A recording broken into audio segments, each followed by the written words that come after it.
राजीव जी, आप कुछ कहना चाहेंगे? बीजेपी किस तरीके से देखती है ये विचारधारा की जो लड़ाई की बात कही जा रही है, उसमें भी विपक्ष एक साथ नहीं नजर आ रहा है, क्या कमी आप देखते हैं राजीव जी इसके पीछे? आपने खुद ही सुन लिया कि इन्होंने कहा हमारे विचार नहीं मिलते, इन्होंने कहा कि हमारे एजेंडे अलग है, इन्होंने कहा हमारा नेतृत्व अलग है। जब सब कुछ अलग है तो ये लड़ाई किस बात की चल रही है, डिस्कशन किस बात की चल रही है, हम किसको जोड़ने की बात कर रहे हैं?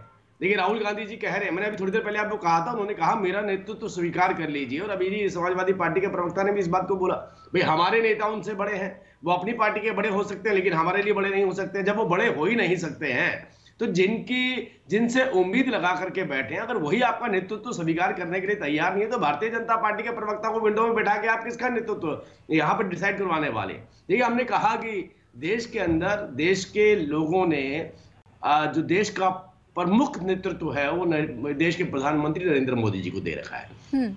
उसके अलावा जो अब लड़ाई चल रही है वो सब राजनीतिक पार्टियों में चल रही है कि आगे आने वाले 20 सालों के बाद कौन सी राजनीतिक पार्टी का नेतृत्व इस देश की जनता स्वीकार करेगी भी या नहीं करेगी।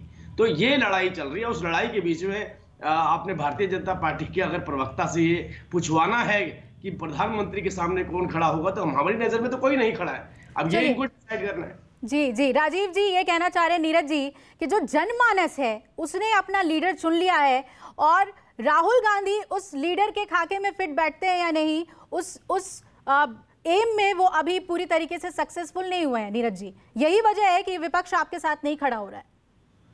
अभिलाषा जी, भाजपा के प्रवक्ताओं की स्क्रिप्ट थोड़ी पुरानी हो गई है।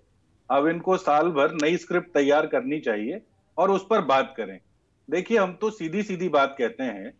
जैसे इन्होंने कोविड के वैक्सीन सर्टिफिकेट पर मोदी जी की फोटो लगाई थी, इनको लगता है ईवीएम के ऊपर भी मोदी जी की फोटो लगेगी कि जब नोएडा में चुनाव होगा और जब गुड़गांव में चुनाव होगा तो शायद ईवीएम पे मोदी जी अपना फोटो लगा देंगे और सुप्रीम लीडर बादशाह सलामत बन जाएंगे। अरे भैया, लोकतंत्र जो भारत का है उसमें आप अपनी सीट का चुनाव लड़ेंगे, जहां पर आपको टिकट दिया जाएगा आपकी फोटो लगी होगी, तो जब वोट देने आएगा तो सबको दिखेगा, अरे मेरा ये सांसद तो मुझे 10 साल से दिखा ही नहीं, इसने मेरे लिए कुछ काम किया ही नहीं। आपकी लड़ाई तो कांग्रेस का आदमी लड़ रहा था, सपा का आदमी लड़ रहा था, बसपा का आदमी लड़ रहा था, बाकी दलों के लोग लड़ रहे थे, तो उनको वोट किया जाएगा। आज आपको ये समझना होगा कि आप इस भ्रम से निकलिए कि यहां पर एक सुप्रीम लीडर है, नॉर्थ कोरिया में नहीं जी रहे। भारत के लोकतंत्र में इतनी ताकत है, आपको अगर गद्दी पर बिठाया है तो झोला भी हो सकता है कि आपका छूट जाए और बिना झोले के आपको भगा दिया जाए। कपीश जी, आप कुछ कहना चाह रहे हैं? जी अभिलाषा, उस समय आपने पूरी बात हमारी नहीं होने दी, कृपया 1 मिनट का। मैं एक चीज ये कह रहा हूं कि एक तो जो मैंने कहा वो हमें लगता है राजीव जेटली जी ने सुना ही नहीं, और एक चीज याद करके आए वो उन्होंने अपनी चीजें कह दी। मैं तो सीधी सीधी आपको एक बात कह रहा हूं कि जब विचारधारा समान होती तो व्यक्ति एक ही दल होता, क्यों अनेक दल होते? नीतियां समान होती तो क्यों अलग दल होते? इसीलिए मैं कहता हूं कि किसी भी कॉमन एजेंडा के तहत जब पार्टियां आपस में निगोशिएशंस करती हैं तो एक दूसरे के एजेंडे पे एक कॉमन मिनिमम प्रोग्राम बनता है, समान विचारधाराएं बनती हैं, उस पर तैयार होती हैं और उस पर देश आगे बढ़ता है। और ये कई बार हो चुका है, इस बार भी हो। मैं आपको इस चीज की गारंटी कर रहा हूं, आप कश्मीर से उठा के देख लें, भाजपा साहब, पंजाब में भाजपा साहब, दिल्ली में भाजपा साहब, हिमाचल में भाजपा साहब, उत्तर प्रदेश में भी भाजपा साहब की। मैं इसलिए कह रहा हूं कि 210 सीटें बस 200 वोटों से लेके 1000 वोटों के बीच में, यानी 5.5 लाख वोट में हमने 210 सीटें खोई हैं, और उसके बाद भी हमने 80 सीटें इनकी कम की, 13% मत की वृद्धि की, इनके माथों पे चिंता की लकीर खड़ा कर दी। इसलिए नगर निकाय चुनाव कराने से भाग कर खड़े हुए हैं। ये भागी हुई पार्टी है, ये रणछोड़ पार्टी कपीश जी, आपने चर्चा की शुरुआत में ये बात कही थी, आपने चर्चा की शुरुआत में कही थी कि ये विचारधारा को लेकर यात्रा थी, ये राजनीतिक यात्रा नहीं थी। मैं विचारधारा की ही बात कर रही हूँ। सबसे ज्यादा उम्मीदें आपकी पार्टी से थी, आप आरएसएस के विरोध में बोलते हैं, आप हिंदू मुस्लिम एकता की बात करते हैं।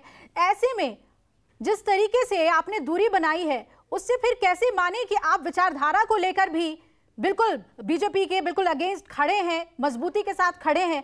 राहुल गांधी के साथ अगर आप खड़े होते तो वो विचारधारा की ही बात होती, राजनीतिक बात नहीं होती। आप चुनाव में किसके साथ जाते हैं, कोalition करते हैं, वो एक अलग अलग मैटर है, लेकिन विचारधारा के साथ भी अगर आप खड़े होकर नहीं नजर आ रहे हैं तो फिर इसे कैसे देखा जाए?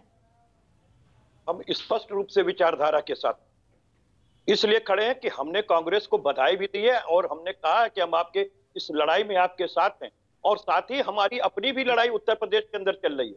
उस समय जिस समय ये आए, चुनाव आसन्न थे नगर निकाय के, लेकिन ये फिजिकल एब्सेंस बहुत कुछ बताता है। कपीश जी माफ कीजिएगा, ये फिजिकल एब्सेंस बहुत कुछ बताता है। नमस्कार, मैं हूं मानक गुप्ता। अगर आपको हमारा ये वीडियो पसंद आया हो तो इसे लाइक और शेयर जरूर करें, और हाँ, हमें सब्सक्राइब और फॉलो करना ना भूलें ताकि आप देश और दुनिया की कोई खबर मिस ना करें। तो जुड़े रहिए हमारे साथ और देखते रहिए News 24।